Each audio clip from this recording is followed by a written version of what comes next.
Welcome to another edition of Talking Wit, WIT, Kevin and Son, featuring people you should know and their successes. Hi, I'm Kevin McLemore. I am your show host, four-time published author, mentor, coach, and sometimes my friends call me a mindset messenger. This episode is brought to you by RMK Productions and the 10 United Podcast Network. Our mission is to give power to your voice, inspire, share stories and experiences and perspectives using the framework of teaching, learning, and modeling. Our purpose is very simple, is to create hope, helping other people every day. Now, I want you to buckle your seatbelts, ladies and gentlemen, because when we talk about success, this man is the poster child for that. So whatever your objective is, successful people, like my guest today, they create a framework around their day-to-day lives that not only enhances theirs, but many times they pour into others. Our guest has been one of the first mentors and chaplains in the history of the NBA with over 20 seasons, and he may have to correct me because it's probably, I'm trying maybe downplaying his success, but he has been one of the international's most sought after conference speakers and workshop facilitators. He is the founder and president of Rosetta Universe, co-founder, co-author of Black History 365, has traveled to over 57 countries. Now to my number is 195, so he's a little bit underachiever. Has authored over 20 books. He is a philanthropist, so he has a big heart. He has successfully coached thousands of young executives. He is what I would call a serial entrepreneur. He's also a filmmaker. He is a devoted husband, father, grandfather. He sings a little bit off key. And when you mention the word polymath, today's guest may be the poster child for that quote, Jack of all trades, master of none. Today, welcome to Talking Wit, Kevin and Son. We will talk about his serial entrepreneur, his secret recordings of Jack Johnson, Rosetta Stone Universe, and if you stay long enough, we'll hear our guest's top 10 secrets to his success. Let me welcome to the show, Mr. Dr. Joel Freeman. How you doing, Doc? Hey, Kevin. I like the Kevin Wit. Wit. You know something? I haven't said this many times, but originally it was supposed to be talking with Kevin and Son. And during the pandemic, my son was out of work. He is a chef. He went to the CIA and Culinary Institute of CIA of the Arts or something like that.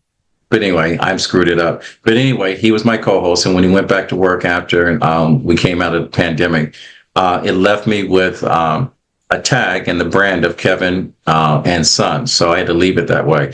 I just spoke to him today. He said that he is coming back. So I'm looking forward to that. But enough about me. I want to learn a little bit about you because my agent calls me a polymath. I've never met anyone that trumps a lot of the things I'm doing because I abbreviated your resume. You've done tons of things.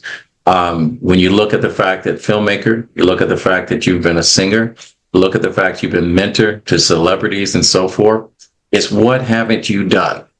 So if I were to, let me, real quick, you got 4 children. Yes. If I were to ask your youngest, what are you really a master of? What would your son or daughter say that you are the master of, the one thing you do great? Well, I think that she always introduces me as a spy, so I don't know what that means. When people ask me what I do, we're at a dinner party or something like that, my wife leans in to figure out, okay, what does he do? So I would say our daughter, she would probably say that, Black history and dealing with people who drive you crazy. That's those are the 2 main themes, topics that have kind of driven me. All right. So you're opening the door to an obvious question. Right now, we're living in a world that history is being rewritten as we speak. I don't know how you rewrite history. I know you can make history, but how do you rewrite it? you're focused on Black History 365 in your bio. One of the stories, and I road tested this before I asked you this question. You know, I said if I went through 50 states or any city in the world and asked anyone 25 or younger the name Jack Johnson, who would that be? Do you know how many people answered the question correctly? How many? 0. Yeah. Everyone thought he was a singer. Yeah. All right. Little does people know, unless they're, somewhere in the neighborhood like you and I, Jack Johnson was the son of a former slave. He was the first Black man to become heavyweight champion. You have created a book that's titled The Secrets 1910 Recordings Revealed of Jack Johnson Speaks. You want to hold that up again so I can see it for a little bit? All right. So it's got a QR code when you open it up that basically, if you open it, put your phone to the QR code, it has a song written by you. So you said Black history. How did you get attached to the conversation and avoiding the obvious of Black history? Let's peel back the layers before we talk about the story of Jack Johnson and he speaks.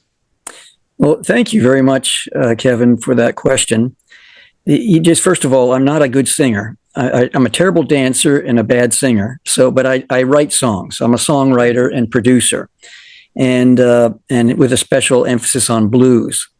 What happened with me is I left home when I was 17, hitchhiked all around North America, long-haired hippie, dope-smoking fool, and then I had a 180, and my whole life turned around in 72.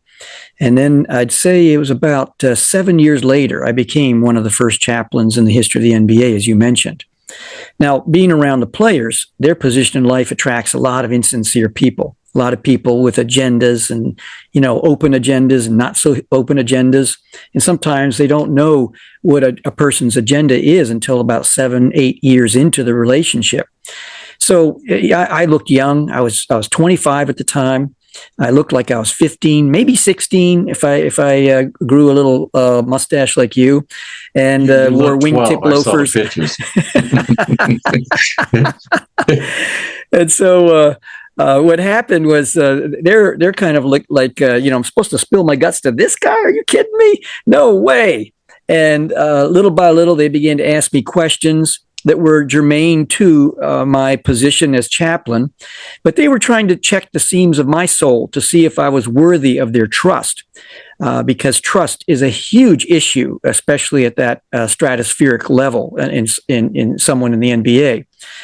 So what happened is over 20 seasons, it survived 6 coaching changes, 3 GM changes, but during that time, we began to talk about Black history and about issues surrounding Black history through the lens of the Bible, actually. They wanted to know, because I had co-written a book in 96 called Return to Glory, subtitled The Powerful Stirring of the Black Man. And we had some very interesting, Dr. J did the forward for it and everything. So it was in a film we made out of that. But the response I was getting was that I knew that I was there to love these guys unconditionally. I knew I was there to not tell stories out of school so it would end up on the Washington Post sports section on a Tuesday. I knew that there was confidentiality. All those different things were important. I had no mentor at the time in that specific space. So I didn't know what to do except love these guys. And then I realized that a lot of the questions had to do, because a lot of the players of African descent, and it had to do with my thoughts about how Black people intersected with the history of the Bible and also extra biblical literature. And what did that mean? I didn't have a clue. So I began to study. I bumped into Ivan van Sertima, who is an Afrocentric scholar. He taught at Rutgers. He passed away in 2009. Somehow, this is pre-digital. I got a hold of his home phone number, called him up. His wife answered, Jacqueline, and passed the phone to him. Next thing you know, we're talking for 45 minutes. He asked for my address, physical address, and I gave it to him. 3 weeks later, I get this big box of books by Ivan van Sertima, Egypt Revisited. They came before Columbus, and his book on the Moors and Black presence in Asia, and all these different books. It was just like going down the Autobahn of life, and then kissing a telephone pole at 90 miles per hour. It wrapped my brain around all that. Things I had not known about before. So what happened is that little by little, he and I began to talk. I asked him to become my mentor in terms of history. And my goodness, he was so patient with me, because he said, just go ahead and ask any question. And whatever was ricocheting around my little pea brain, I would just put it out there. And he was so kind to me. And little by little, I began to watch videos, Eyes on the Prize, Part 1, Part 2, a BBC series, 8-part series called Africa, A Voyage of Discovery by Basil Davidson.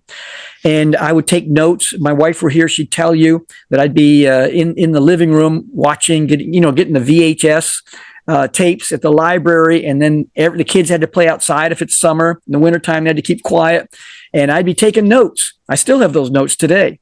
And that's how I was able to volley in conversation with the players in the NBA who were curious about who I was and how worthy of their trust I was. So that's kind of the initial stages. That was in 1980 is when I really began to study in earnest.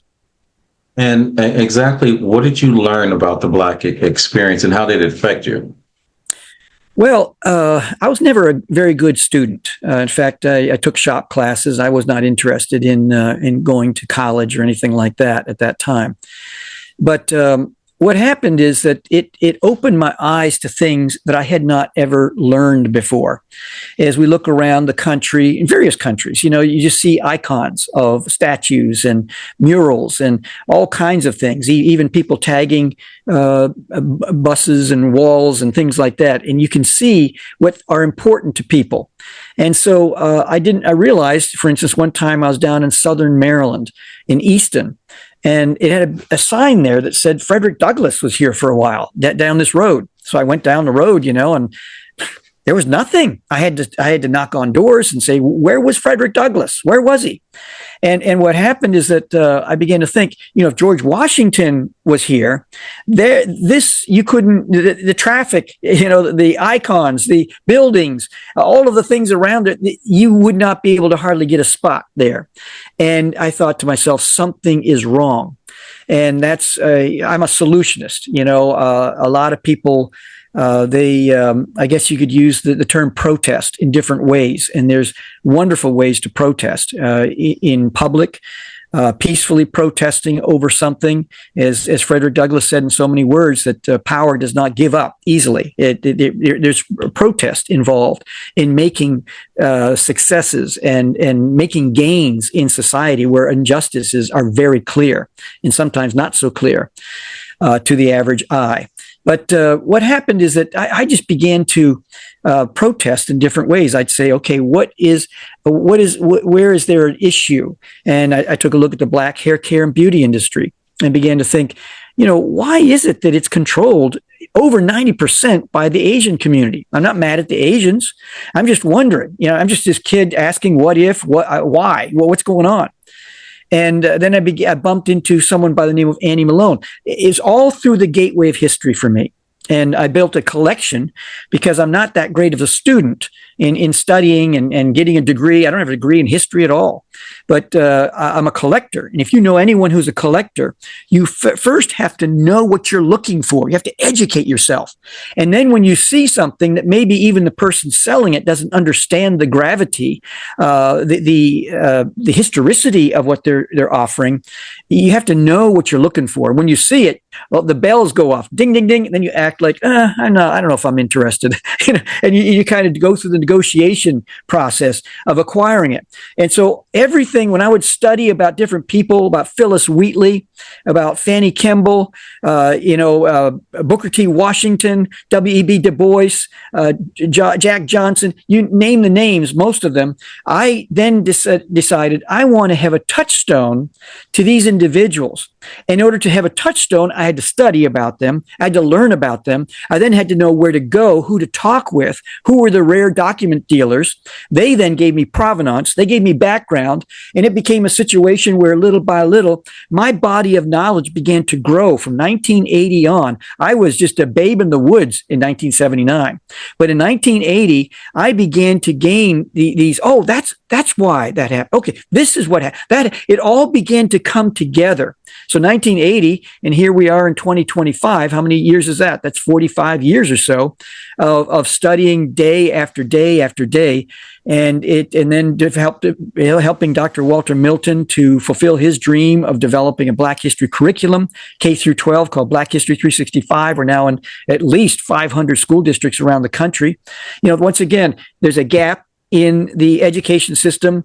The solutionist mind goes to look for it. Going back to Annie Malone, thinking about the hair care and beauty industry being controlled by, let's say 90%, could be higher than that, of Asians. I began to think, what if it was possible to create an organization that is controlled by, or I'd say influenced by, or mentored by a few people at the top with good motives. And, because greed is measurable. We're talking about a multi-billion-dollar a year industry, but few people, they develop a code of conduct. They develop just the whole approach of, these are our values. These are our virtues. And if anyone breaks this code, then they're going to get fired. They know in advance. If you go down this road of greed or hubris or whatever it is, you're not going to be part of this group at the top. Then educate people at the grassroots level. Now, how's that done?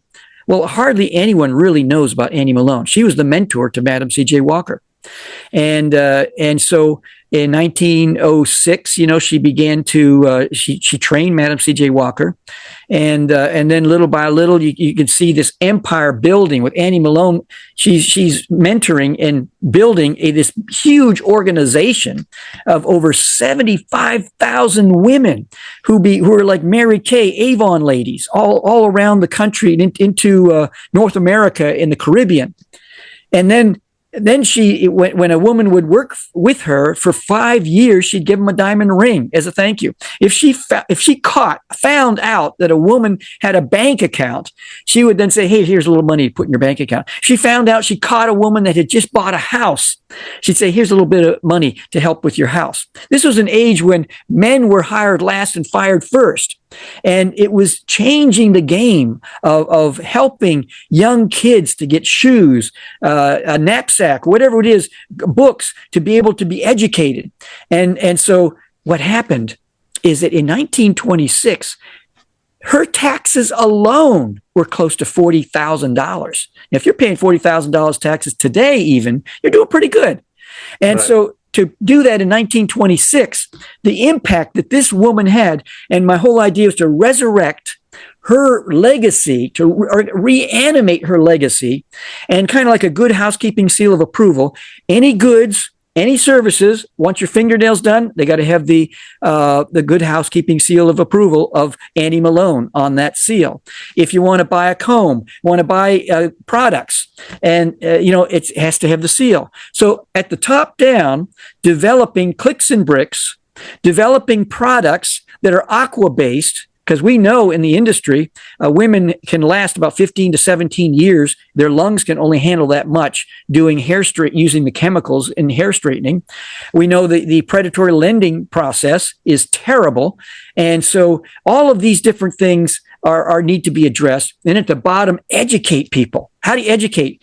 Well, I don't have it right here, but I have a diploma. It was like a holy grail. It took me years to find this diploma from Poro College, Poro, Poro College in St. Louis, Missouri, 1927. And I've reproduced that so that people can frame it. I also have an embosser from 1901 from Poro College. It's the corporate seal, have that corporate seal, the gold seal on this diploma. And then guess what, Kevin? Put it up in every barbershop, every hair salon in the country. And then when people are coming in to get their hair done or whatever it is, they look up and they say, what's that? Oh my goodness. It can sponsor tens of thousands of educational conversations. And then when the few folks at the top come up with with all these products and goods and services, now people at the grassroots are educated. They say, oh, if that doesn't have the Annie Malone signature or her seal, I'm not getting my nails done there. I'm not buying that product unless it has that seal. Yeah, and for those of you that are not aware of the Madam C.J. Walker story, she is listed as the first Black female millionaire in Harlem, New York. Her story is connected with Bumpy Johnson. If you've seen any of those period pieces or whatever, that female role in there, she was a powerful lady that did exactly what you did. I was not familiar with Annie Malone's story. I was familiar with Madam C.J. Walker and how she brought other Black women into the hair straightening business and how that turned the corner. But, you just ask a question is how do we turn that corner to allow opportunity to people with melanated skin? I mean, this has been a conversation that we still struggle with today. And I know you had personal conversations with people that have reached what most of us think when you hit professional sports, the top of the realm of success. But as LeBron James said, when you talk about rich and wealthy, he goes, I am wealthy. The person that writes my check and my teammates' check, they're rich. There is a huge difference. But I also know, and people are going to look at this interview, and you hear Joel Freeman talking about relationships and studying Black history, when many young people, both Black, white, Asian, whatever, they don't even know any of the Black history. They don't even remember the civil rights movement or whatever. And matter of fact, they don't even care. So this conversation we're having right now may fall on deaf ears, or it may open the eyes to someone. I want to ask you this, and the reason why I brought this show together, especially with my son, my first thought was I wanted to show people that Black men in general took care of their kids. I'm not my baby's mama's father, whatever the case may be. I'm a father, a mentor, a leader, a person that's vulnerable. I'm an example of what I was taught and what I'm learning through life to my son. We have these uncomfortable conversations where we're constantly at each other about not understanding. I know some of my friends that are white don't understand when I tell the story is that with the exception of last year and this year, is the first time in my life I've never been pulled over randomly and profiled. I'm going on 2 years without that experience. And everyone says, you must do something wrong. Please don't pull you aside.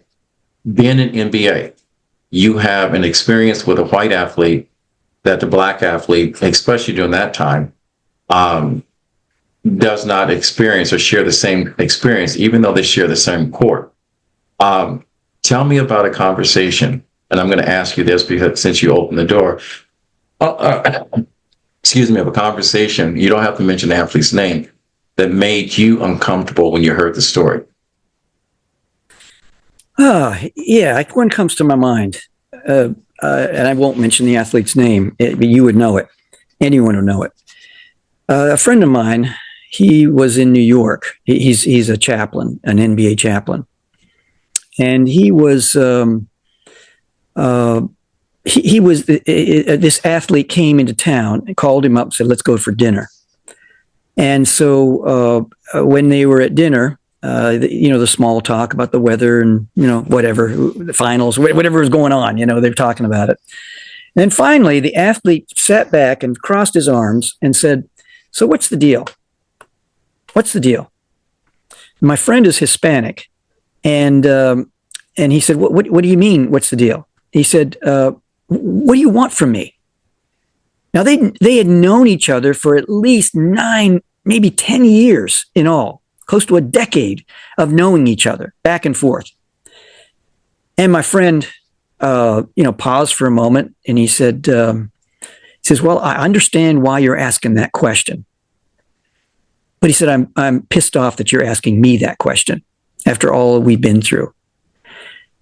And they began to talk about what it's like for him, the athlete, to feel like he's always waiting for the shoe to drop. Now, when you add the racial component to that, they didn't get into the racial aspect. They were just dealing with basic trust relational issues. But I look at it, it's kind of like I have a metaphor in my head about blades of grass in a concrete jungle. Concrete, we all have concrete as humans within us. We all, and I call that the concrete of insecurity, maybe jealousy, maybe anger, maybe frustrations about certain things. We have certain aspects of our personality that are wonderful, certain aspects of our personalities that are not so wonderful. If you're married, your spouse knows those sides too, and your children do too. And so it's the whole idea for all of us, to realize that we have this concrete within us. Now, what happens is society, when we start looking at the concrete from without, the external concrete, adding to the internal concrete that's already there, that's kind of squashing us down or trying to maneuver within. We have a situation where we had the Dred Scott decision. You remember that? And, that was a situation where, oh my goodness, the Supreme Court said basically that a black man had no rights that any white person needed to subscribe to or to render to that person. And then you add to that, you have the fugitive slave laws in the 1850s that were pushing people that had the temerity to leave the South, to run against the Stockholm syndrome, the fear of the unknown, all of these different things, and to move north. And then this fugitive slave laws pushing them into Canada, once again, moving on the move. And then we begin to extrapolate over time. We begin to see, okay, now we have the Emancipation Proclamation. We have the 13th, 14th, 15th Amendments. And then we have 1876. We have Hayes and Tilden, and they begin to one wins the popular vote and the other wins the electoral vote. And finally, Hayes, the Republican, said, "Hey, if you," or Tilden came to Hayes and said, "If you release the troops in the South that are enforcing the 13th, 14th, 15th Amendments, we will make you president. And we'll allow that to happen. You go ahead."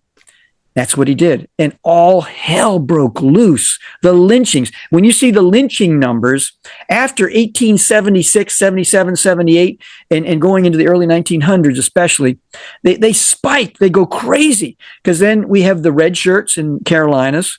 And there's pictures of them standing with pistols out in the open on their belts at polling booths. We have the Ku Klux Klan, which is like a military arm, trying to strike fear into the hearts of people, black people specifically, and we can see the concrete just coming down further and further, and then we have all these other laws that come into place.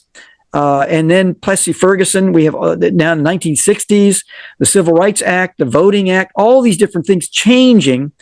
And from a legal standpoint, but still, I have a song that I wrote called Hurricane Bigotry. I've listened to it. And it's a song, and it's a booklet about it. People can find it on Amazon, wherever. And it's a song that the lyrics that came from that came about was another metaphor, not just blades of grass in a concrete jungle, where one person like Jack Johnson comes through the concrete, another person, then a meadow emerges. But it's another metaphor of wind coming against a person and learning how to retain his or her equilibrium, a sense of humor, maybe a dark sense of humor, but a sense of humor in the midst of the hurricane force winds, and how to be successful in the midst of all that. All of that, going back to your question of what did I learn, what am I learning? Because I'm not an expert in anything. I'm a student of everything. And I've learned more by listening. 2 ears, 1 mouth. There's a parable there somewhere. Is that I'm learning is that when I talk with someone of African descent, and they feel comfortable with me and start telling the story of the moment when they realize that because of the color of the skin, that the rules are somehow different for them. Might have been 6 years of age, 12 years of age, 7 years, whatever it might be. And then suddenly saying, whoa, what's really happening here? Now I'm looking beneath the surface. What was the meaning behind that statement? Was that racist? What were you trying to put me down, put me in my place? And then within the Black community, the field, the house, and being around a table of a bunch of Black men talking, I'm the only white guy. And then one friend of mine parses the conversation and tells me what's going on around that table of Black men discussing things amongst themselves, and just with a look, putting someone in their place. I mean, just amazing stuff that that people have told me and have opened my eyes to, that even today, if I sat down at the table, I'd still be blind to. But, just realizing that there is a whole subtext, a whole bunch of stuff that's going on in our society. And we can point to the media. Has the media caused it, or is it merely a reflection to it, or is there a combination of the two? Social media, the dumbing down AI, is that going to dumb people down and have atrophy of the brain? We have all these different things that are surrounding us. And like you're standing tall. You're saying, I'm doing something with my sons. I'm showing, I'm a solutionist. And I admire that about you. And I respect that about you, Kevin. Yeah, but I will still say that, and you can ask my friends, I just came back from Vienna from a vacation. Doesn't make a difference on how successful I am or how many people know what I've done and what I've been through. I still get profiled. I get pulled aside and go through uncomfortable conversations at security checks at airports and so forth. And it's amazing that, and I don't say much to it when my white friends turn around and say, I'm sorry you had to go through that. And, it's like there's a different conversation that resonates in our minds, because this is part of our life. I know when we went through the last 4 presidencies and what we've gone through and what we're going through right now, many of those amendments that you're talking about, that you speak of today, will probably not be here within the next 30, 60 days. If it's, the Civil Rights Act has been repealed. I'm waiting for women to have their right to vote revoked. I'm waiting for, the whole voting process to be rewritten, so we can have someone that can basically stay in office as long as possible. And I'm embarrassed to say that we have a parliament that doesn't have enough brains or bronze to stand up for what's right for the people, even though the people put them in office. So there's still a conversation to be had.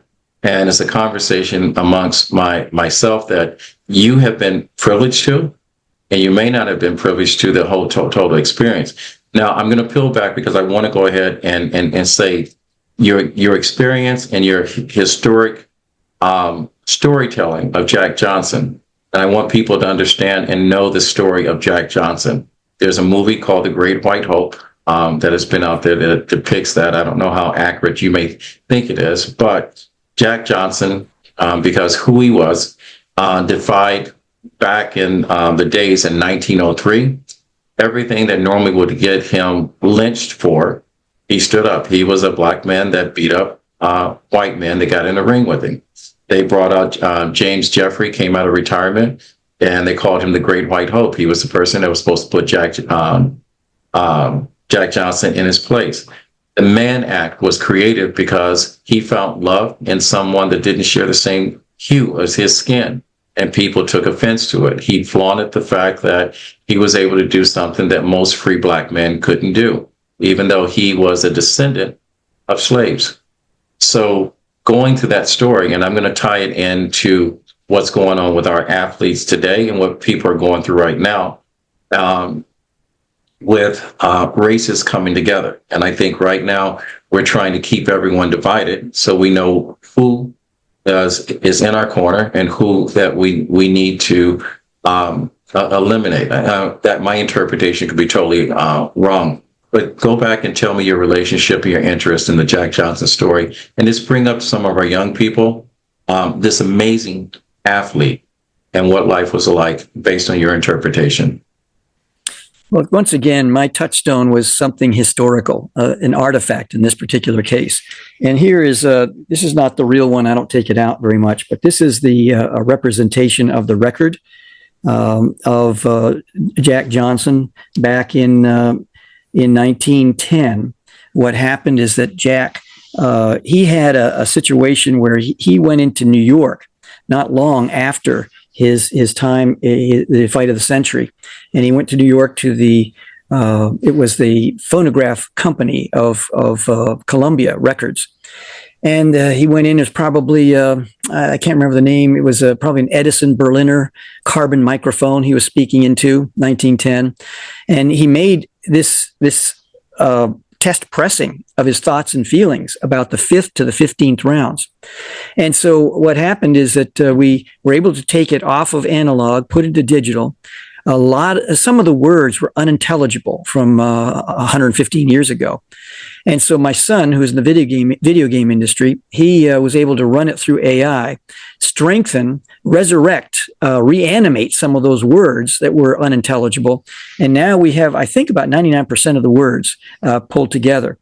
And so in this booklet, what I've done, this Jack Johnson Speaks booklet, is all about Jack, his story through the lens of 13 audio segments that I was able to resurrect from the 15th round.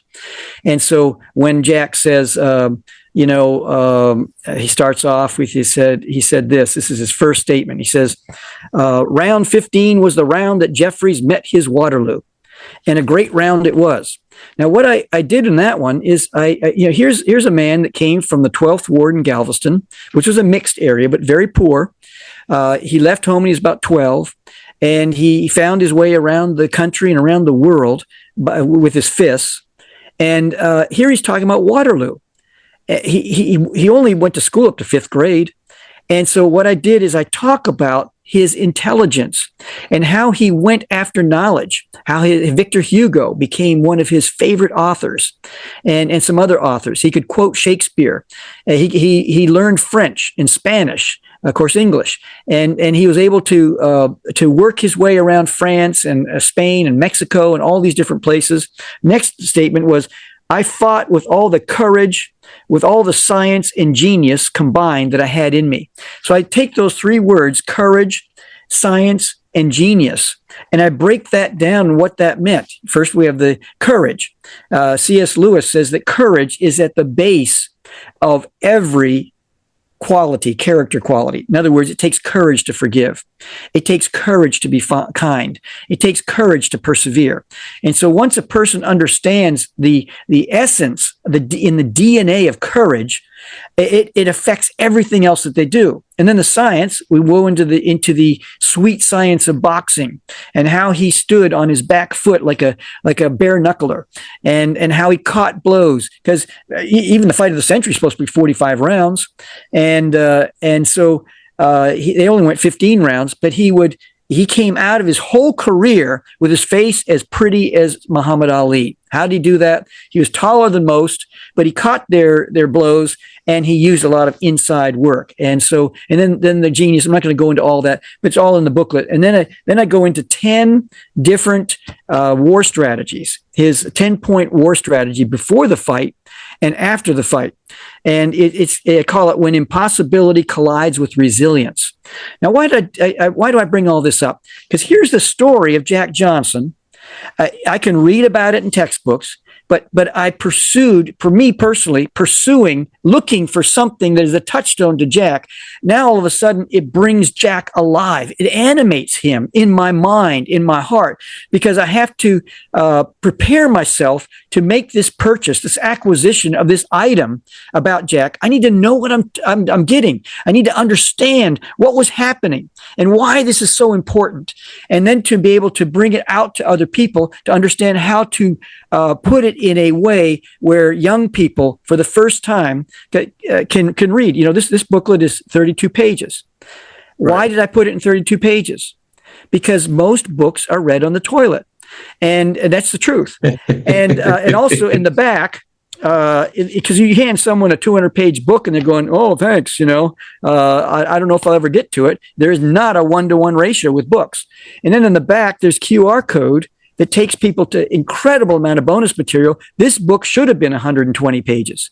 But the bonus material, why cut down another tree? Let's keep it digital. So I formed a new printing company called Hybrid Lit, 4 words, start print, finish digital. And so I can now put books like this one here is 5,000 words. And then there's a QR code at the very end that takes them to a whole bunch of bonus material. And that's what I'm going to do for the rest of my life, is put my books, everything in this format. Because with Jack Johnson now reaching a new age, a young age, when you talk about AI strengthening his voice, like young kids are going, whoa, you used AI for his voice? Okay, now you got my attention. And put it in a booklet form like this with a song. There's a song in the very beginning. It's a blues song. I didn't write it. A friend of mine, Mark SX, but I produced it. But it's all about Jack Johnson speaking and his voice. And so you got the hook here. He says, is the voice inside dying to come alive? Are you alive? Maybe it's the voice inside dying to come alive. Are you alive? And so it's the whole idea of now Jack Johnson having a voice again, literally having a voice as we reanimate his voice from this record. So Jack was a spy. He owned an ad agency in Barcelona. He beat the wrestling champion of Norway and did a bunch of wrestling matches. He was a famous bullfighter in Spain and in Mexico. In fact, in Mexico, he wrote several articles for the newspaper about the science of bullfighting, the art and science of bullfighting. And he could have been a bullfighter and retired in Spain and lived the rest of his life in glory and fame without hopefully not getting gored by a bull. But these are the kinds of things. How was he a spy? Well, the Germans had submarines, and Colonel Lang from the U.S. Army stationed there in Spain, they were talking, maybe met at a bar or something like that, and he started talking about the submarines, and Jack volunteered and was then commissioned to look on the Spanish coast for submarine activity from the Germans, and came back with actionable intel. He was also someone that was incredible with the law. When he was in Barbados for 3 weeks, according to his book that he wrote, his autobiography. He was there, and because of the German subs at that time, the fishermen were scared to go out fishing because they were afraid they'd get shot down, with a submarine shooting at them. And so he somehow got a boat from South America to Barbados on his way to Cuba to fight Jess Willard in 1915. He's there in January. And so there was one of the fishermen, one of the guys that owned a boat, said, this will be easy peasy lemon squeezy. I'm going to bring a frivolous lawsuit against the Jack Johnson. He's not going to want to go to court because he's busy. He wants to go on. He's going to pay me off, maybe give me $100, $500, $1,000, whatever it is back then would have been a lot of money. And then I'll be good to go. And then he'll take off. No, Jack took it to court. And he says, let's go to court.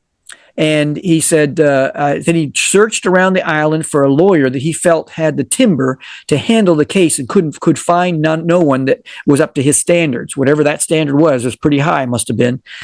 And he advised, he represented himself in front of the judge. And the judge later, he said, was astonished at his understanding of English law, and Jack won the situation. He won the lawsuit. And then when he left Barbados, a big band came to celebrate him being there and to send him off. They got on another boat for a mile. They went out to sea, playing in honor of Jack Johnson. He's going to Cuba. This is a guy that was in 6 countries that were experiencing revolution. He was dealing with the Tsar Nicholas and Rasputin. And then they had a revolution, had to get out of Russia. All kinds of stuff that he had to deal with. It's an amazing story. And I'm working on right now a 6-part miniseries that hopefully you'll be able to see on Netflix about Jack Johnson. It may not be 6, might be 4, might be 3, might be 2, but we're already in the working of putting something together, because I believe that, to your point, this generation to meet them right where they're at with something visual, to bring music into the play, because Jack played the bass viola. He was he could have played in a concert as a concert musician. He was that good. He was a vaudeville theatrical performer, a professional speaker. And so when we bring all these things to bear, plus the international appeal, because he was in so many countries. You mentioned Austria, he was there. He mentioned Hungary, he was there. We mentioned Hungary, Great Britain, all around Central America, and as part of the Caribbean and Europe. He was there. Now, if we put this in a particular way, that they can then kind of reach out to grab Jack Johnson to be one of their own in whatever country that he touched and loved. What a tremendous thing to bring that visceral connection to people through film, through music, through art, and then to tell the story and inspire them to live a life that, like Jack, in many ways. There are some ways that, as I've studied his life, I'm not that proud about. He wasn't that proud about. His the black leaders like Booker T. Washington and W.E.B., they weren't proud about, because he was wonderful in the ring, but very complicated out of the ring. Yes, and it actually provided him with a government vacation when he came back to America, thinking that he was going to be exonerated, and he died strangely in an automobile accident at the age of 63. Right. So just outside of Raleigh, North Carolina. You're right. Yeah. So you've given a lot of information on Jack Johnson, and I'm glad that you are passionate. What do your friends think about your attachment to Black and your interest in Black history? Well, it's and on one level, it's something where people listen. You listen, I listen, we all listen for the music behind the words, and the music of sincerity, the music of believability, the music of passion, the music of love. You can't fake it. It's there. And so when I get excited about something, the passion takes over. I can't stop it, even if I tried. And so with whoever I'm with, I don't pull it back. It's just, it is what it is. And whatever they're thinking, sometimes things come back to me where I think I've connected with somebody, and I find out later they think I'm an idiot or something like that. Who cares? Who cares? I know what's true. I know what's right. And I've been on this planet for a little over 70 years. And so, it just, I don't need any more resume obituary type stuff. I don't need people to like me or to believe me. I know what's right. I know what's true. And I'm a man of faith. And so things go far beyond just the visible. And for me, I'm motivated hopefully by something that is greater than myself. And it's hopefully helping people. And maybe I've harmed some people along the way, and I apologize for anyone I've harmed. And I don't have ESP, so tell me if I've harmed you. Anyone watching? No. That's the way I live my life. That's the way I live my life. Honestly, I would not have had you on my show if you were doing harm. The whole purpose of everything that I do is to bring people together. We have far too many people in media and podcasts that try to keep everything separate or whatever. Everything's not about race. But you said one thing: education is very important. Providing an opportunity that gives a level playing field for everyone is important. But the other thing that you said, two things, is believing in something, having your faith, and having love. I think love does conquer all. I think if you can reach someone's heart, you can also change the way that they've been taught and what's being caught. And the amazing thing is, outside of looking at the physical aspect, when I close my eyes and I look at you, many of the conversations I have within my social circle is the conversation we're having right now. And the more times we have these other conversations, people will realize the truth that they've been told. It may not have actually been the truth. It's a story someone wanted someone to tell in order to keep people in the position that they wanted to keep them in. But I'm a firm believer is that there's more value in us coming together and working together than it is for us to separate one and have one person, like any other species or whatever, be dominant or the other. One cannot coexist without the other. And we cannot have a beautiful place without love. All right. Every story has to have a happy ending. And sometimes it's tragic, but in the middle of most stories, there is a love story that's in it. Even at the height of trauma, there's a love story. Before we start talking about Rosetta Universe, let's find out, how do we get in touch with Dr. Joel Freeman?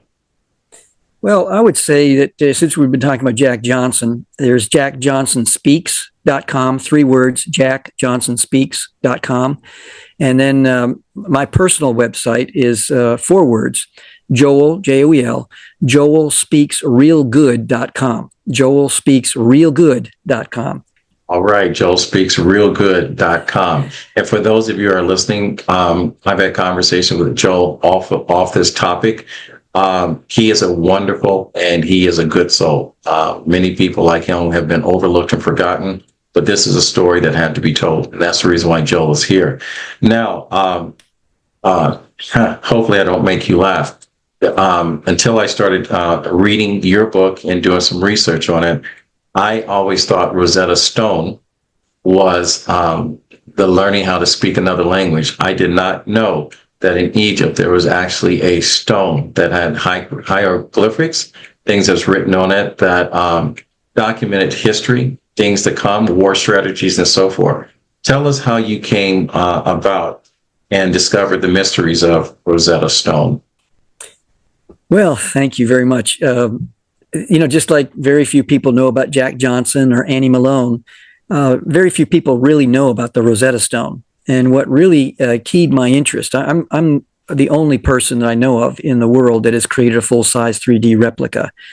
It was found in 196 BC, or it was made in 196 BC, and it has 3 inscriptions on it. And if I could show this right here, this is a miniature of the Rosetta Stone. So you see the 3 inscriptions at the top. Yep. We have hieroglyphics. In the middle, there's what's known as a demotic script. And the bottom is Greek. Why Greek? Because of the, Alexander the Great conquered Egypt. And so in the middle, demotic, we get the word, it comes from the Greek word demos, we get democracy. Most of the common people spoke this and wrote this. The hieroglyphics, that was an esoteric, like rings in a tree. The closer you get to the center, the more you would know about this. But then there's a point where no one else but the priestly class. In fact, that's what hieroglyphics, the Greek comes from, it means priestly carvings. That's what hieroglyphics literally means. And so the hieroglyphics, no one knew, but in the last sentence of the Greek, it says the same thing shall be inscribed in all 3 inscriptions. So they thought, this is going to be so easy. We know what the Greek says. And so let's just figure this out. Well, they brought it back to Cairo. The savants did, from Rosetta, Egypt. That's where the name Rosetta Stone comes from. And they brought it back to Egypt, and they spent a few weeks with it, and they said, we don't know if it's right to left, left to right. Is it pictorial, a pictograph? Is it alphabetic? Is it phonetic? What is it? There's no algorithms. There's no quantum computing we can use to try to figure this out. And so what happened is that the French lost. In the capitulation treaty, I believe it was number 16 in the capitulation treaty, that the French were told they had to give up all the stuff they got to the British, including especially the trilingual stone. And so anyway, I bumped into this when I was just a young man in my early 20s. I had a crisis of faith, and I began to study about the reliability of Scripture. I started studying about archaeology, science, mathematics, and all the rest of it. And every time when I got into archaeology and the Scriptures, I kept bumping into the Rosetta Stone. I didn't think about it too much later, but until later. And then it was then I created a full-size replica. That's a whole nother story. But then in 2013, I was watching the History Channel, and they had a show called 101 Objects That Changed the World. They brought together a whole bunch of SMEs, subject matter experts, together. And for close to a year, they looked at all the objects. And you think of the Gutenberg press, you think of the wheel, you think of the computer and the rocket ship and all these different objects that changed the world. Guess what? The Rosetta Stone was number 3 on that list of the most important objects changed the world. Now, I'd already had a great interest in the Rosetta Stone, but when I saw that, I said, I must be missing something here. What? It beat out the wheel. It beat out all these other objects, the cell phone, the computer. Are you kidding me? That's when I really began to, in earnest, began to study about the Rosetta Stone. And what emerged, kind of a two-pronged approach, intellectually, but also I began to realize as I was talking with older men that they weren't preparing for retirement well. And because without a purpose greater than oneself, the statistics show that many times men die within 2 years after they retire a 40-year job, let's say, because their whole ego is hooked into performance on the job. And so I thought, I'm going to have a project that's so big, so crazy that it's going to be impossible to fulfill. And but I'm going to launch it when I'm in my late 60s, maybe 70. My dad died at 91, mom at 90. So unless I get hit by a bus, maybe I got 20 years in there that I can then, this can be my retirement plan to do this project. So what happened is that I designed a project, an initiative where we're going to develop we're raising the funds right now, about 30 million, to build a 5,000 square foot traveling exhibit. That will travel all around North America, hitting museums and science centers, 5 months at each venue for 7 years. And in this 5,000 square foot traveling exhibit, also have a metaverse version for those who can't make it physically, filled with all kinds of gee whiz stuff, AI stuff and everything. It's going to blow kids' minds, kids of all ages, from 3 to 90. And what happens is that the first zone is about the history, which is all about Napoleon, war, hieroglyphics, ancient Egyptian secrets. Second zone is going to be about, we've already kind of designed this. It's going to be about code cracking. So we have third base coach in baseball. We have the Navajo code doctors. We have the Enigma that the Nazi Germans use in Second World War. We have, what do you call it? The smoke signals that Native American Indians use. Right. And all these different things. That's going to be about that. Third zone is all about the whole idea of language and culture, how the two connect and sometimes butt heads. And we're going to discuss that, and it's going to be a fascinating piece. The fourth zone, what I've done is I've taken the word Rosetta and it's 7 letters and have developed 7 steps to solve pretty much any problem in about 8 to 10 categories of problems. And I've developed a whole process called fire maps, where we can understand the intensity of a problem, the emotional intelligence that's required to approach someone with a problem. We're developing steps. The R stands for, first you got to recognize you got a problem. The O, obtain information, and all these different things that we think about through the Rosetta process. Then once we understand the process, then what happens is that are we still there? Yeah, we're still here. Okay. Once we understand the process, then what happens is we're developing a fourth zone where they're going to be things we're going to show how race relations can be solved, how that's a problem that can be solved. I would love to see that. We're going to show how financial issues can be solved. We're going to show how other relational aspects, how business issues can be solved. And through this whole process, we're going to show how these 7 steps can be brought about. That doesn't stop there, though, Kevin, because then once the template is done, we're going to create 2 more of these 5,000 square foot traveling exhibits for China, 7 years orbits all around China, 1 for Southeast Asia, 1 for Europe, and then another one that will travel all around to different cities that aren't serviced by the other zones. Cities like Sydney, Moscow, Tel Aviv, Rio de Janeiro, Joburg. Once all of them have completed their 7-year orbits, we're then going to donate them. It's all done under my nonprofit organization. I'm going to donate them to different regions of the world to help with tourism and jobs, to come off the fame of traveling all around. People, oh, Rosetta Universe is here. Oh, wow. I'm on a cruise ship. I'm stopping off at Barbados, let's say. And there's the museum. One of the museums is here, and it's going to help with tourism. And then we're also going to have the local people, the region people in that region.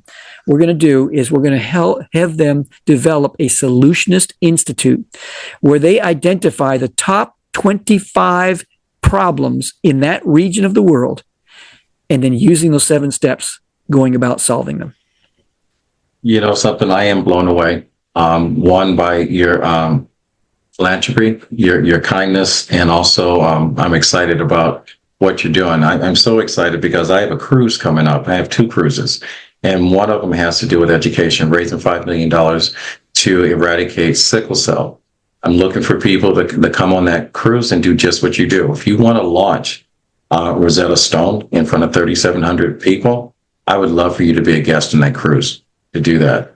And in the event that you want to use my platform to educate people, maybe even train me to do it, I would welcome the opportunity to be part of that program, and especially if we're dealing with young people.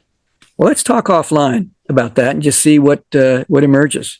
It'd be really, really cool to see what emerges.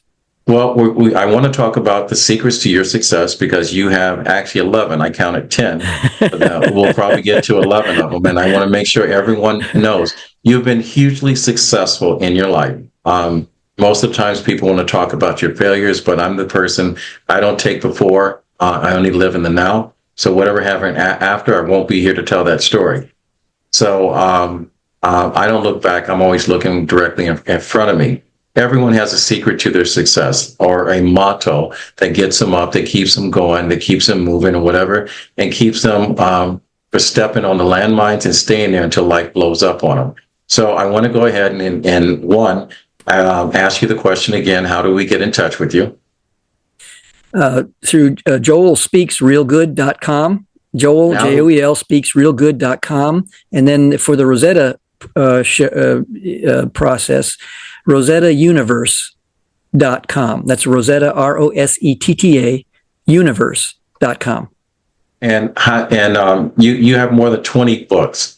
And so how do we find you as an author to buy your books, to buy your digital books? How do we find you? Well, Joel Speaks Real Good. They're listed there in my bio, and then they're available Amazon, probably some of them on eBay, and they're all around. All right. Well, let's talk about your secrets to your success, and how you align what you do, what you believe, what you feel, and how you love. So your first one on my list, you says, do the details with dignity. Explain that. I have, that is so important. I just think of like when I take the trash out on Sunday evenings at our home here in Maryland.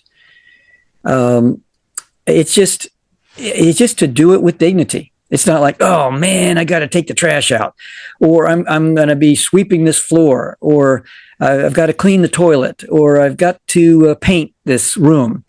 It's just to do it. We can do it with a sourpuss attitude. We can do it with a gripe and a moan, because I think when we give, if we give with poise and with kindness, we give twice. Not only are we giving of ourselves by doing whatever it is or giving whatever we're giving, but we're also now giving the gift of dignity and poise, and not allowing our circumstances to drag us down. And I just think that everything we do, because for me, in my faith, God is my audience, and character is what we do in the dark. It's what we do behind the scenes. We can have a good PR campaign. We can have a lot of resume obituary type stuff. And people, oh, nice. You did this, you did that. But I call it resume obituary type stuff, just to keep the perspective. It's what you want to end up on your tomb. Even if someone names a street after a person, or a highway, or builds a statue, you and I travel down streets and highways that are named after somebody. We don't give it a thought. No one gives it a thought. No one cares what that's named or if that statue is there. And if you're on the wrong side of history, you might get it spray painted or pulled down, or some situation. So I think do the details. That's behind the scenes stuff. That's what really counts in a person's life, and that leaks out. The details leak out into our personal, our other life. Because like I would do with the players every season, I would say to them, your talent can take you places, but make sure your character keeps you there. Because otherwise, you might have a crowd of people, the players that go into a mall and maybe 100 people, depending on the size of the mall, 1,000 people show up and are all around them clamoring for an autograph. I'd say to them, do you have anything of substance to say to them? Because I've been in the room when, I'm not going to mention the players, when there's a Make-A-Wish where this kid has three weeks to live and their wish is to meet this person. I've seen the awkwardness. I've seen the emptiness of what this person has to offer that person. And it's 90 seconds later, it's all over. It's like, okay, we signed something, we a few pictures, and now the kid goes off and dies. But it's just the whole idea of the emptiness of all of that. If we do the details with dignity, with God as our audience, what a life we can live. And boy, do I have one of those stories of a Major League Baseball player that had a bad game, and their kid Make-A-Wish. Yeah. And he did not show up to meet that kid. On the day he was supposed to do it, and the day after, when he was confronted, he wanted to make it up and go see the kid. The kid didn't want to see him again. Oh my! It hit his whole idol, and that's the reason why when you hear me say that a hero is nothing but a sandwich. Yeah. Sometimes good people will let you down. Yeah. So I like your other one. Because I use this, but I say it a little bit different. I said, do the hard stuff to become and make it easy. And you says, do what you dread most. Do first. Yeah, do first. All right, do first what you dread most. Yeah, that's my. I look at this. I look at life this way. Our day doesn't start when we wake up. Our day starts the evening before. And I borrow this. I'm not Jewish, but I've been, my wife and I have led at least 25 educational tours to Israel. We're more interested in the archaeology and how it connects and all. It's just a fascinating place, in Greece also.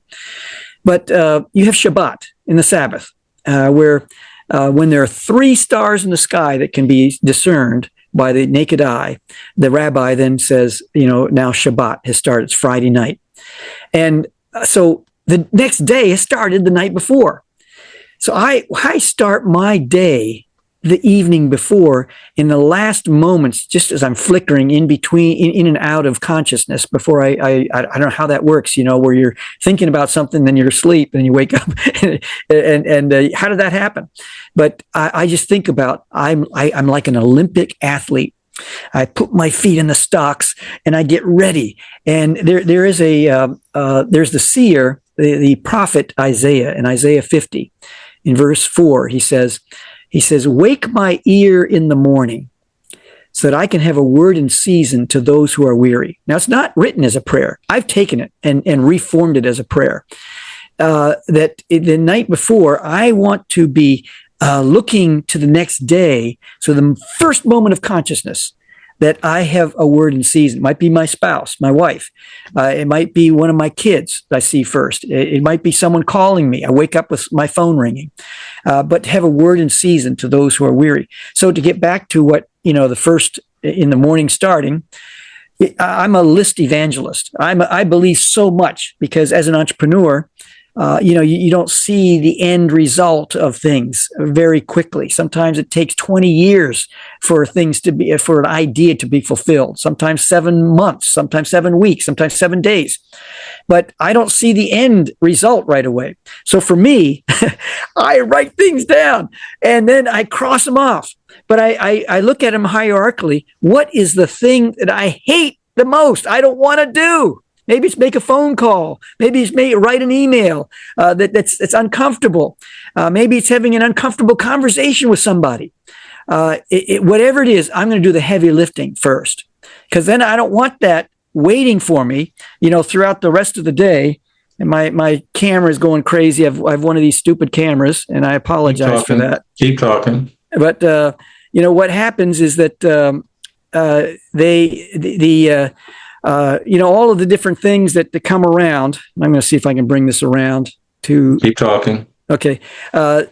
So what I want to do is every day to start what's toughest, and then not have that hanging over my head, and to bring it around so that it becomes something that can really be beneficial. So that I'm kind of now operating I'm not nothing is really too hard now. It's like it's getting easier as the day goes by.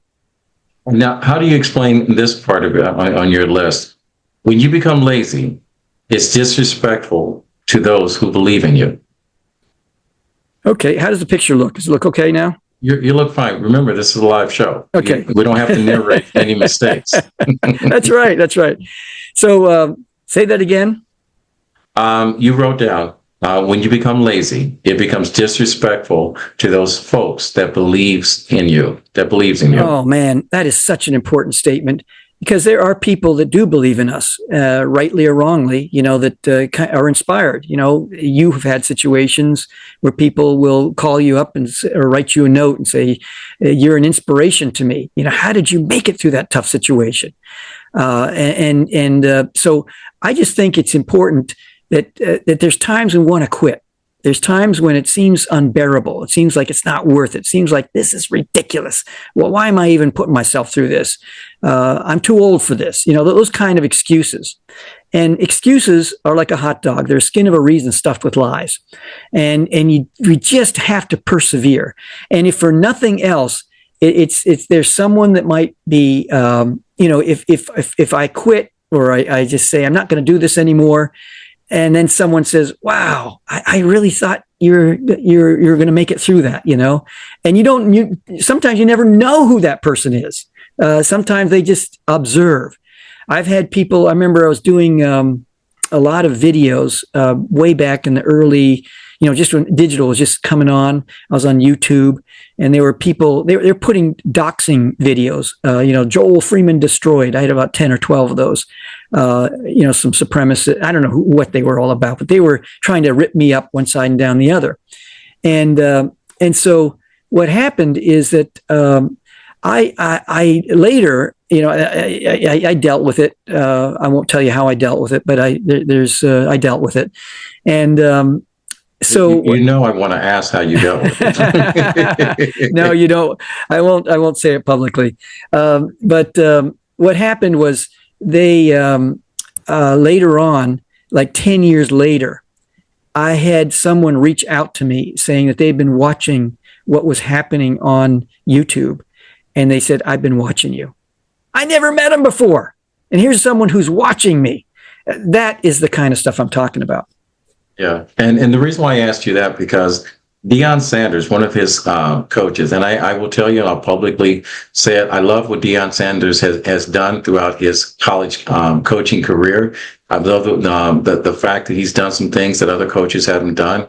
It's amazing that he has graduated all of his athletes since he's been there at each level. And when they talk about lazy and talk about your teammates, and I don't remember how he broke down the acronym, but if you guys can go to YouTube and follow Deion, one of his coaches breaks down lazy. And I thought about the teammates I had at Roosevelt High School and in college. I would literally die for one of my teammates. Yeah. And that's how we stuck together. We didn't come up asking for less. We showed up giving more. We could be dependent on each other. And sometimes we overachieved and picked up where other people fell short. And we knew what our why was. And that was, to be a solid team every single day, not just in the moment when we were winning, but in the moment when we had to overcome adversity. And so that's the reason why that part of your quote landed on me in a certain way. Now, you also said, if the mountain is smooth, you cannot climb it. All right. Yes, it's true, and I think it's pretty evident. If you got a crystal ball, a giant crystal ball like Mount Kilimanjaro or something like that, and it's just all smooth, try it. Just try getting traction. But when there's pits and crags and all these different things, and that's part of life. When I talk with young people, many times what I'll do is I'll get a flip chart board and I'll put a dot. And I'll say that dot might represent an A plus you got, or an award, and then another dot might represent something else positive. Another dot might be something where you betrayed somebody, and it sticks. Yeah. It's something that really bugs you. Another dot might have something else. I start going through all these different scenarios that happen when we're kids, growing up, and then I say it isn't until you get later on you say, "Oh, that was necessary." Man, I was up to my tail in alligators. I said, feet don't fail me now. Get me out of this situation. But later on, you say that was necessary. That forced me to grow up. That forced me to be mature, more mature than I was prior to that. There's no seminar. There's no book.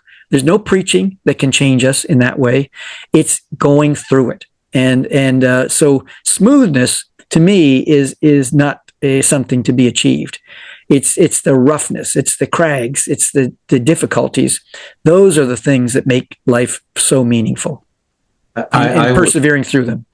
I would tell you, if I was in charge and had to make an ambassador of education, I would choose you. Because I know so many people that graduated summa cum laude, straight A student, been the speaker at people's graduation, and have been the biggest disappointment, as Kevin Hart calls them a dud. All right. And it's amazing. Most of the successful people that I know weren't great students, but they were great people, and they were great people with a passion. I grew up my whole life, being asked, why? What's your why? Yeah. You say, why? You can bear anything. Wait a minute, let me say this again. Why? You can bear any who, what, when, where, or how. Break that down for me. Yes, it's very important to understand the why, and that's one of the things. Like if I'm working on a team or a business partnership or whatever, what is your why? I need to know that. I need to understand that. If someone is looking to marry someone, figure out the why of that other person. And because then the who, the people that come against us, they might be, well-educated. They might be this or that, have all the fine-tuned, socially acceptable things. But who comes at us doesn't matter, because I know my why. So I don't care who it is. I don't care what comes at me. The why is there. And I don't mean this to sound with hubris or with pride or anything else. The why is a very deeply humble, confident type thing. And the who, the what, the where, put me somewhere else, a geographical location change. I'm going to make something out of this. So my where has to bow the knee to my why. The how are we going to do this? Oh, I don't know. Well, come up with a 7-step Rosetta process for how we're going to solve this problem, and then go about solving that problem through a process, because ideas are a dime a dozen. And we've all watched TV and said, I thought of that invention, 5 years ago or 20 years ago, but someone else thought of it too, and they went about doing it. They created it. And so the who, the what, the why, the where, the when, the how, all of those elements are imposters when you have your why. You're exactly right. And I've always said there's no such thing as an original idea. It's the person that acts on it. That's right. Makes the idea original. I love that. I love it. Yeah. Now in my office, I have a pillow, and printed on it is one of my quotes. And I've said this coaching a young person in track and field. I said, procrastination is the first door that opens to mediocrity. You say, procrastination is the arrogance that God will give you another chance to do tomorrow what you have to do, what He gave you the chance to do today. Break that down for me. Yeah, I just think today I look at the things I had to do today, and some things aren't going to be completed today. but there's a process and there's steps. And so, for instance, there's certain things I had to do for, I'm not going to name the project, but for a certain project, for a certain issue, for a tough situation I'm dealing with. And I had to respond to some things and had to deal with that today. And so all of those things, all of those elements, if I left it off for tomorrow, well, I'm just not going to do that. Then the people who are waiting, it's like there's a bottleneck, in a middle milk bottle. Let's say there's the point where it comes out. You have this whole gallon of milk, but it only comes out of this little spout. I am not going to be the bottleneck.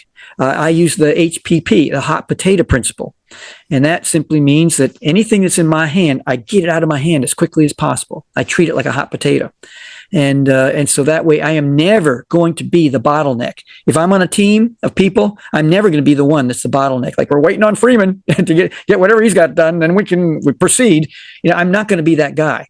And so I think that when you have a group of people on a sports team, on a entrepreneurial pursuit, working in a legal office, working wherever it is, in a church, some faith place, in a community-based organization, if everyone has that idea, I have the hot potato approach.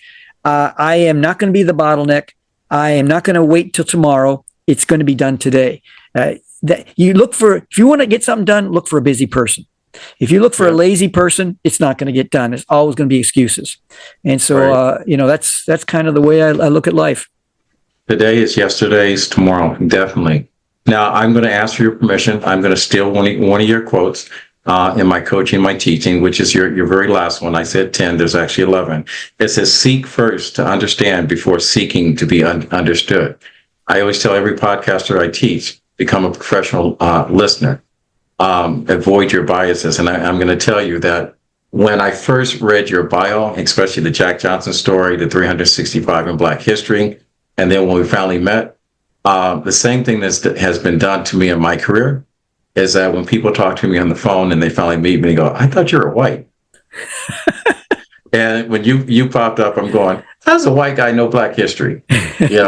So seek first to understand before seeking to be understood. How did you come about learning that? That's something that's kind of deep. Well, that came from, it's attributed to Augustine in the 4th century. I don't know if he was the one that came up with it or he borrowed it from somebody else or somebody borrowed it from him and made it famous. I don't know. But the DNA seems to go back to Augustine.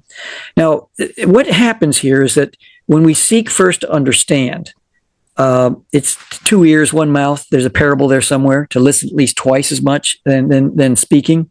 But the whole idea of seeking to understand, it doesn't guarantee that we'll be understood, number one.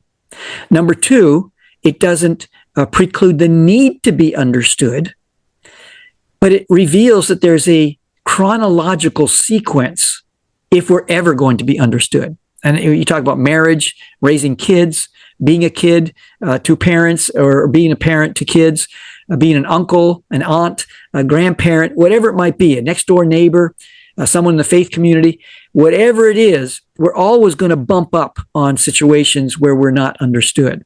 And it's like, wait a minute, you don't understand me, or something like that. And that sometimes is a cop out, like in an argument, well, you don't know what it's like to be me. You don't understand me. Well, okay. That's true. I don't understand you.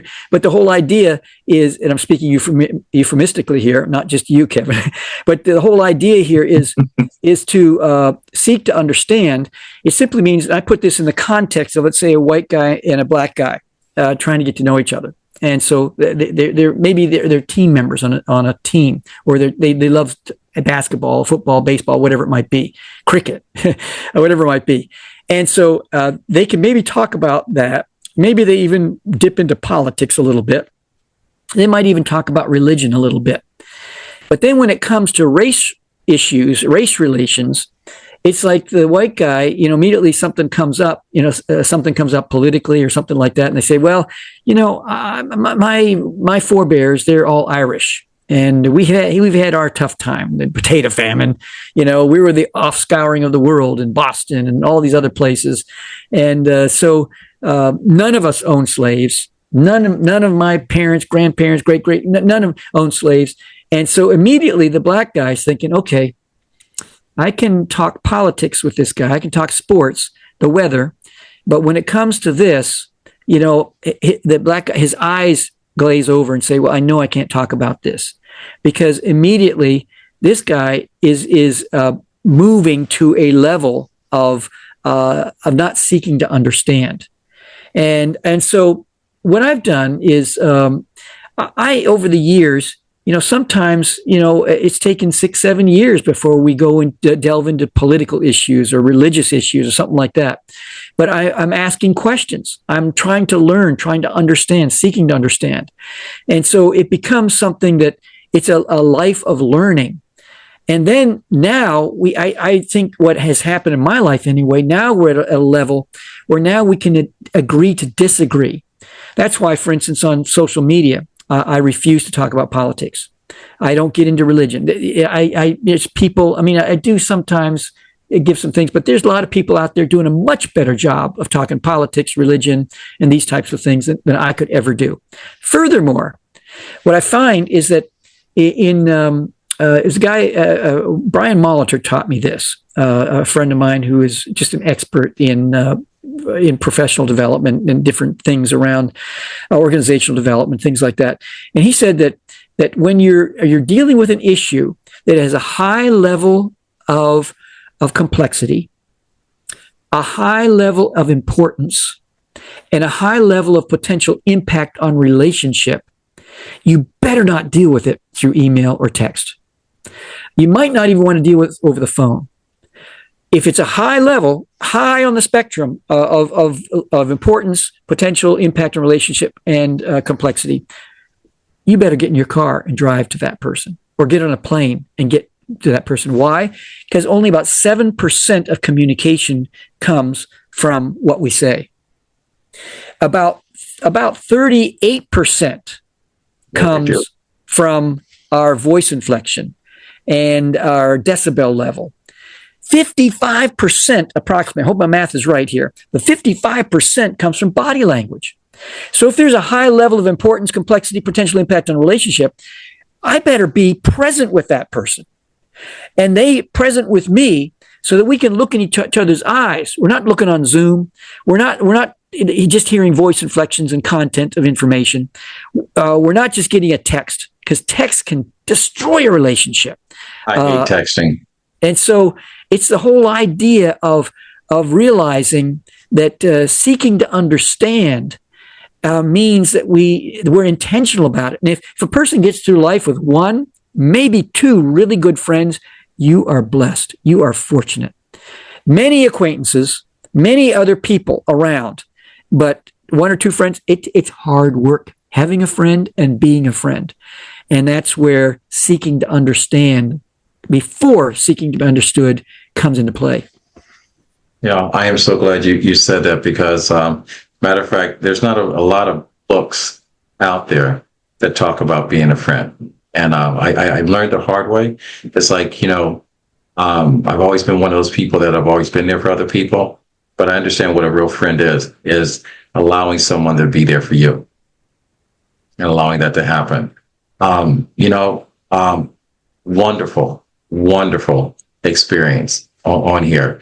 The fact that we can have this a conversation, and we can acknowledge that the conversation has value not only to us, but to everyone else.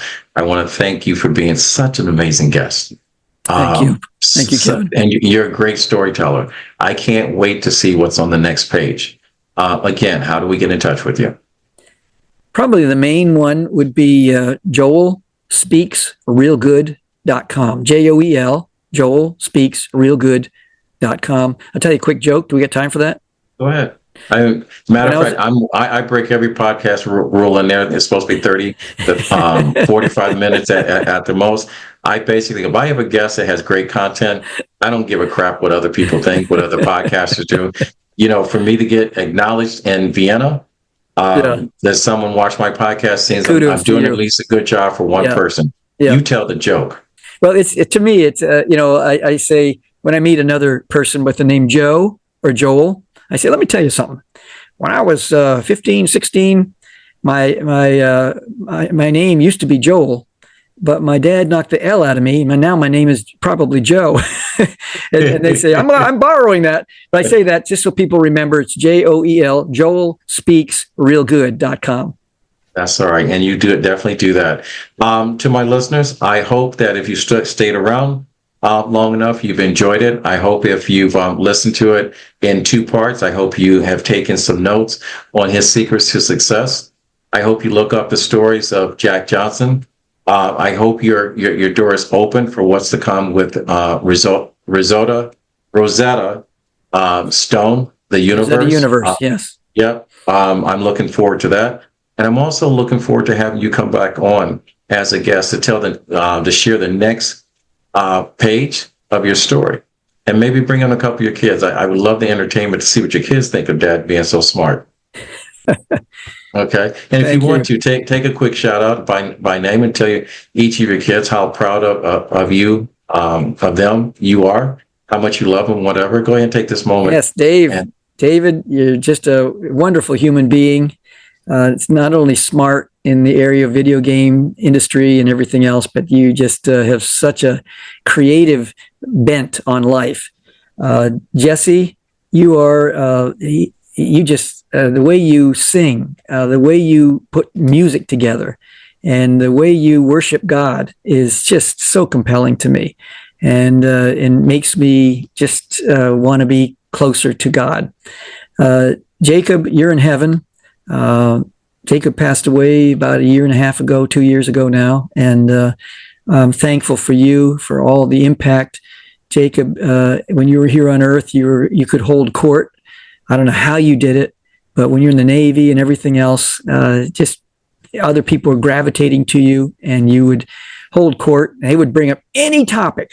I mean, we could talk about the eye, the human eye. We could talk about astronomy. We could talk about and you would have something to say, and there'd be people in the group that would be checking you online to see if you were correct. And you were just riffing, and incredible. Sherry, Nashville, heart for kids trafficked, human trafficked, for women, for men, all kinds of situations you deal with. I have no idea. You can't hardly tell us what you've seen, what you've learned. And it must be a lonely road at times because of that. And we love you with all our hearts, and I'm very proud of you. And thank you, kids. And my shout out to my dear wife, Shirley. You have changed me in so many different ways. I came to you broken, and you've healed. You brought healing to me in areas. I came to you not knowing certain things, and you're just so smart. You're bringing things together. You've pulled me short on things that need to be pulled on and no one else could do, and called me out when I'm a hypocrite. And all of that is a valuable gift. When I'm flying like a kite, you're holding my string. You keep me grounded. And whenever I try to reach out and cut that string to kind of say, I don't think you're right about this, every time I've crashed and burned. and you just have such great radar discernment on who I work with and the things that I do. You are the anchor. You are the string holder in my life. And Joel, you are the reason why I do this show. I always say I'm never going to interview someone I wouldn't invite to Thanksgiving dinner. You have a seat at my table always. You're always welcome back. For those of you that are listening and have stayed with us to this show or watched it in 2 parts, if you would like to be a guest or have someone that would make a great guest, a lot like Joe, go to info@rkproductions.org and send us your information. I would love to sit down and do a quick icebreaker call with you by Zoom, the same way I did with Joe. And if you like what you've heard, if you want to reach us, go to our YouTube page, RMK Production and Network. And Joe's interview or story will be there. You can like, comment, or follow. And I'm going to say this. All of my friends in my circle, like Joe, There are people that have high call to action. There are people that don't drive by an accident. They stop and help. I reserve the spots for followers and subscribers for people that have a high call to action. So if you are in that position that you want to change someone's life, and I will say this, and I've said this many times, I'm going August 4th of 2025. I will have 7 people that have answered this question and their lives have been changed by 7 total strangers. So Joel, if I were to ask you, if you had one ask, ASK, or one wish, like Aladdin's bottle, I'm not going to give you 3 because I know you have many. If you have one ask, what would that be? I'll give you a little food to think about.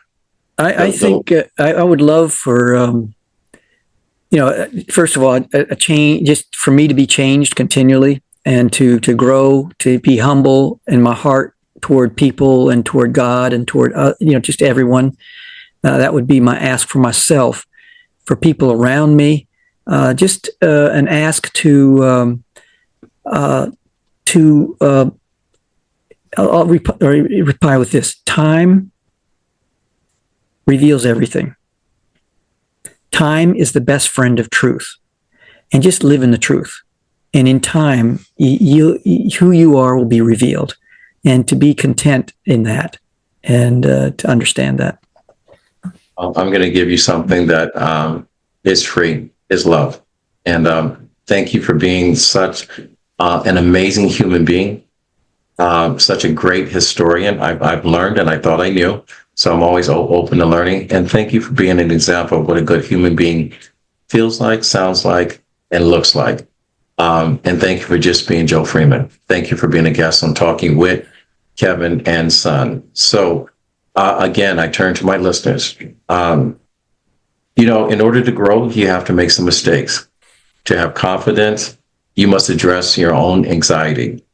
To forgive yourself, you must hold you accountable. To learn, you must unlearn some stuff, understand your history and be true to it, and create your history yourself. And to exist, you must show up as more. Understand the power of your words, like my friend here, Joel, has. And this comes from the mindset of probably the poster boy for a polymath, jack of all trades, master of none, and a friend going forward. My grandfather always said, when you get to a point in life, it is your duty to help someone else out. He said, reach one, teach one. And with that said, we'll fade to black and we're out. Thank you, ladies and gentlemen.